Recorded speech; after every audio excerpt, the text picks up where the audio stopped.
I had to phone 911 once, and I was in such a panic that I couldn't remember the number. Because in England, it's 999. And so I had to think for a minute. I was like, what number do I dial? That's a bad number to choose, though, right? Because what if it happens in your pocket? Well, why is that any better than 911? Because it's two different numbers. It'd be harder for it to dial in your pocket, right? No, I don't know. You don't think so? But 911 you didn't remember? So you were like... Well, I remembered it, but I had to think for a minute. Yeah. And think. And then I remembered and was like, oh, okay, 911. And just like that. And just like that, I phoned 911. Meriel's friend died. No, it wasn't that. It's when someone set fire to a police car. And just like that. Did I tell you the story? No. About someone blowing up a police car in my neighborhood? This sounds awesome. So...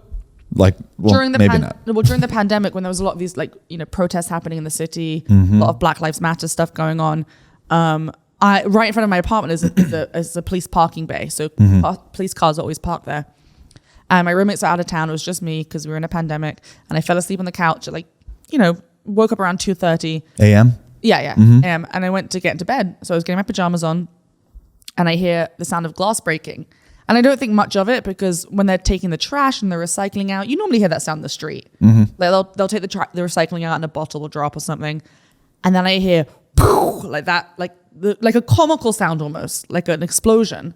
How big? Was it shaking your windows big or? Loud, like not shaking my windows, but real loud. Okay. And my first thought was, oh, gas explosion or something. Oh, wow. And I look at my window and the police car right in front of my apartment, because I'm on the second floor, fully engulfed in flames. What? Like a movie. Like the whole thing was up in flames. Wow. And so I phoned 911. I had to think for a minute, but I phoned 911 and they came and they put it out. But someone had thrown a Molotov cocktail through the police car window and blown it up. That's insane. Yeah. And I was going to say, it sounds like they put some sort of accelerant on it. They did, because it went up really fast in flames and then it died down pretty quickly. And the police came and put it out pretty fast. By the time the fire department had gotten there, the police had already extinguished it, because if it catches the gas in the engine, then that could be massive. Yeah. So. Jeez, that's crazy. And so, I mean, we don't know if it was an actual protester, like trying to send a point, or if it was someone trying to make the protesters look bad. Well, that was happening too. This is what's coming out now. The amount of agent provocateurs that have been involved in everything, every side of the aisles protest, every single one. And it's really like a spooky thing that we have to come to terms with. Because it was that day there had been a protest down the road from me. I'd heard them.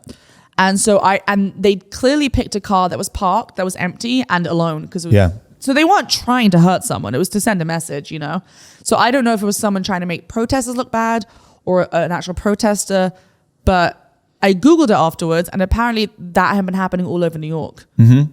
Like tons of police cars have been set fire like that.